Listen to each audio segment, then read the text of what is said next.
माधवपुर गांव में गरीब मजदूर जगमोहन रहता था। उसके परिवार में उसकी पत्नी सोमा और बेटी रेनू रहते थे।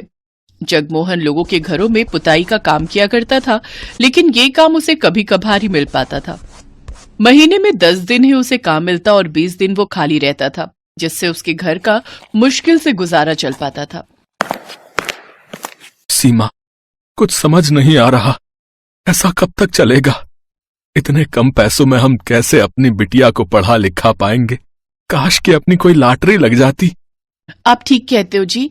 अच्छा हाँ, याद आया, वो अपनी पड़ोसन है ना शांति, वो बता रही थी कि बेलापुर गांव में उसके भाई की दुकान है, जहां पर काम के लिए उन्हें एक आदमी की आवश्यकता है, लेकिन वो गांव यहाँ से 8 किलोमीटर दूर है। हाँ तो क्या हुआ? वो पहाड़ देख रही हो, वही चढ़कर जाना है। अपने परिवार का पेट पालने के लिए मैं वो भी करूंगा। तुम उससे बात करो, मैं कल ही चला जाऊंगा।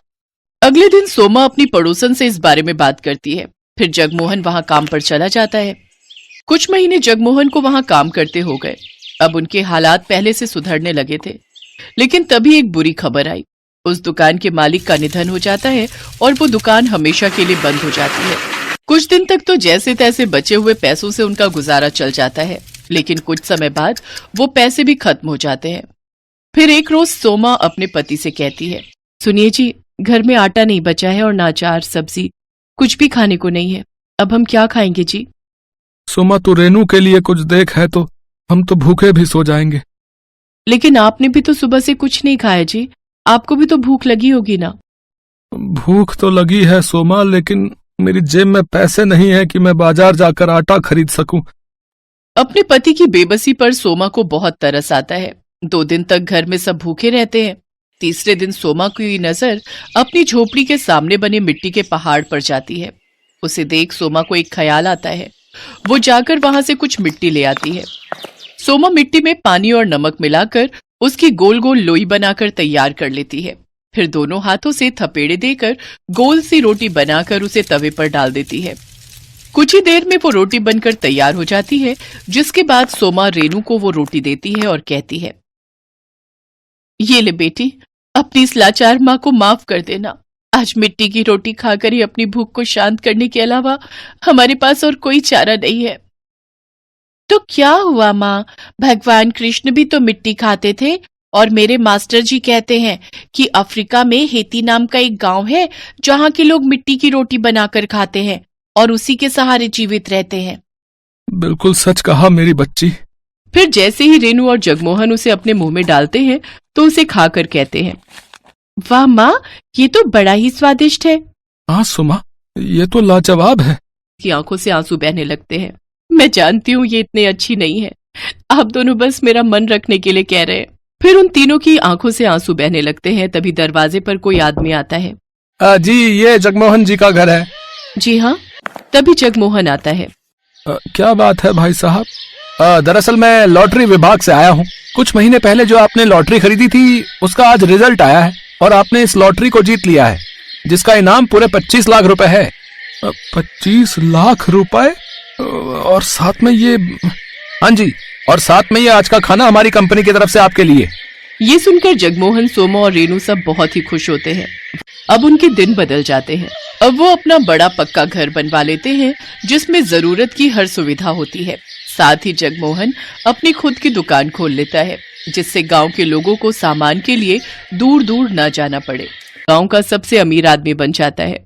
अब वो अपने परिवार की हर इच्छा पूरी करता है और खुशी खुशी उनके साथ रहने लगता है।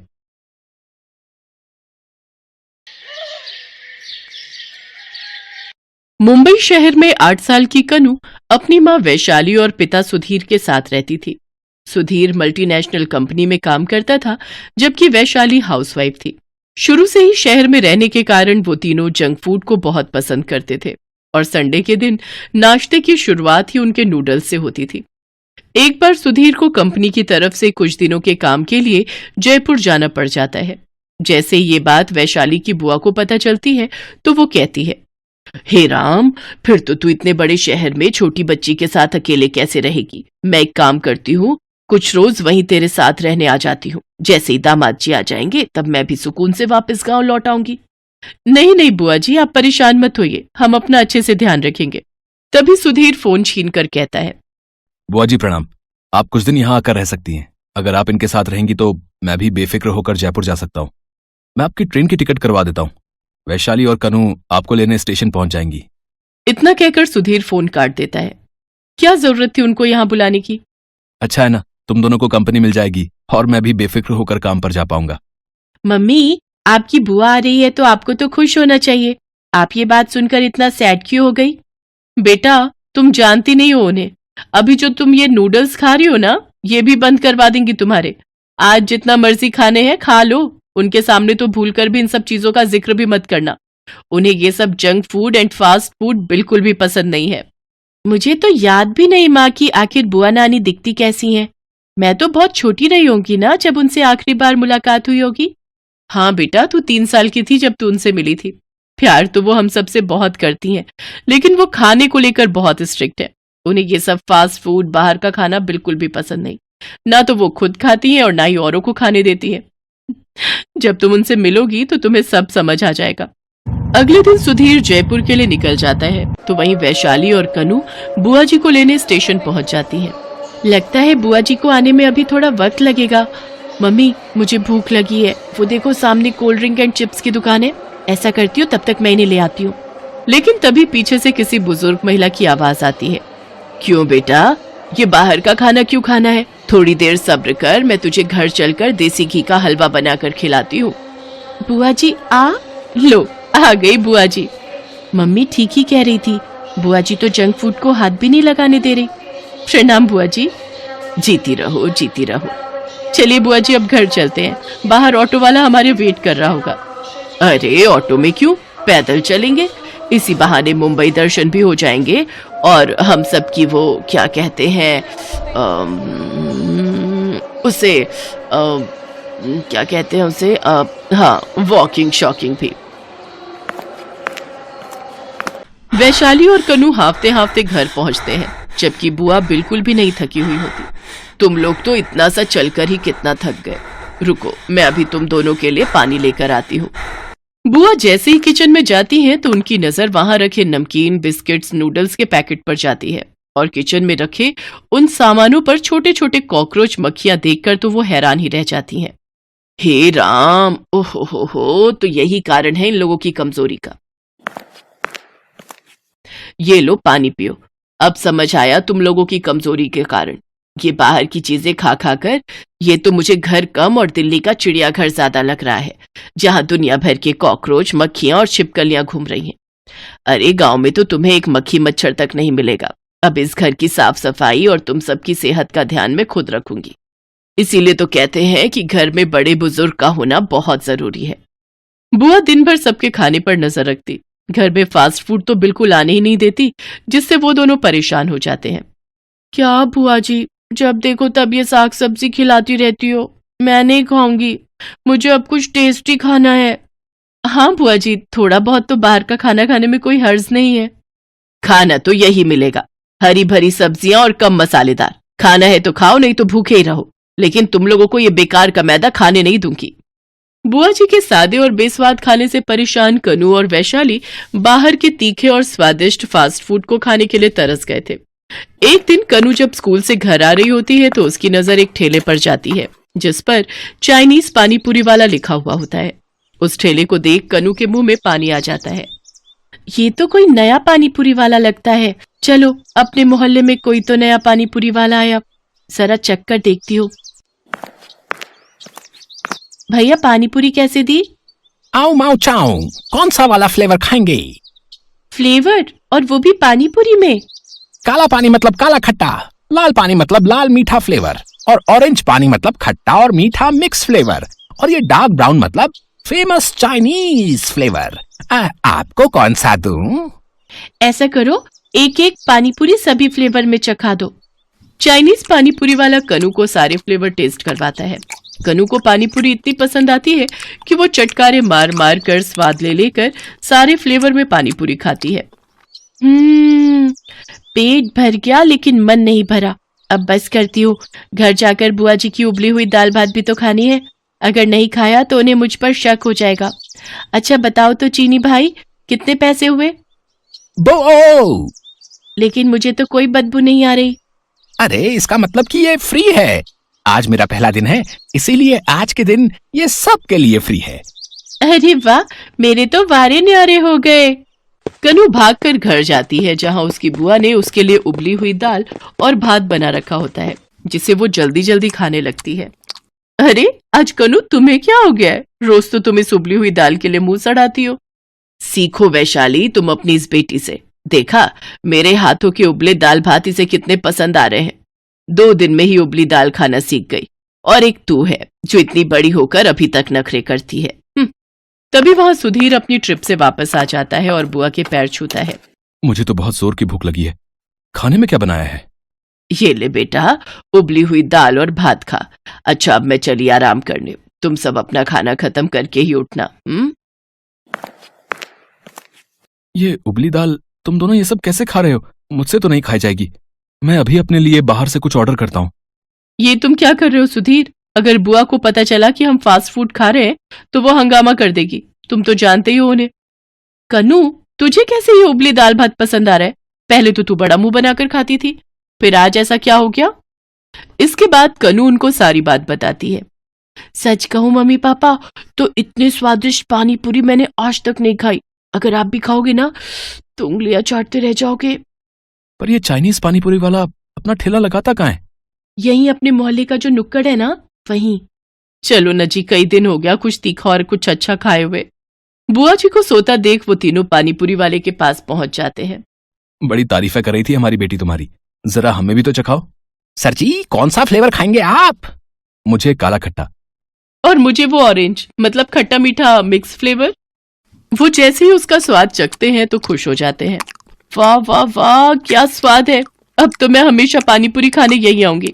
क्या स्वाद है, अमेजिंग। जी मैडम, और सस्ती भी। 10 रुपए में 5 पानीपुरी।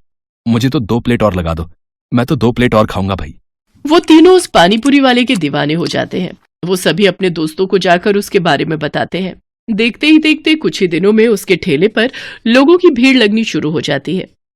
इसके बाद वो पानीपुरी वाला यानी कि चेंग अपनी रेडी पर बैनर लगा देता है और उस पर लिख देता है 10 रुपए में 3 स्वादिष्ट पानीपुरी। उसी शाम बुआ जी जब मंदिर गई होती हैं तो वैशाली और कनू बुआ से छुपते छुपाते वहां पहुंचते हैं।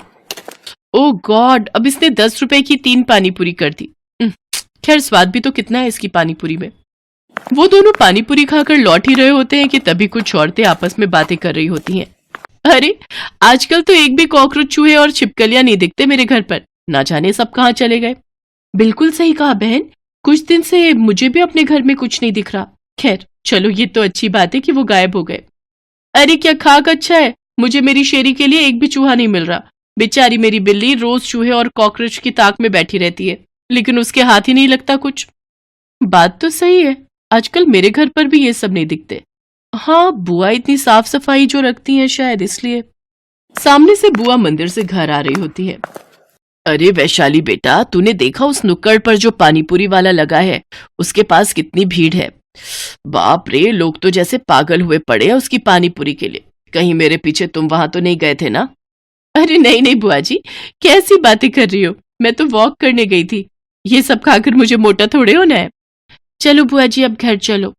हाँ हाँ चलो, अब पढ़ाई भी तो करनी है। रात को बुआ खाना खाकर टहलने के लिए निकलती है तो वो देखती है कि वो चाइनीज पानीपुरी वाला चूहेदानी, चमगादड़ पकड़ने के लिए नेट, साथ में कॉकरोच और लिजर्ड रैपिड भी लाया हुआ होता है।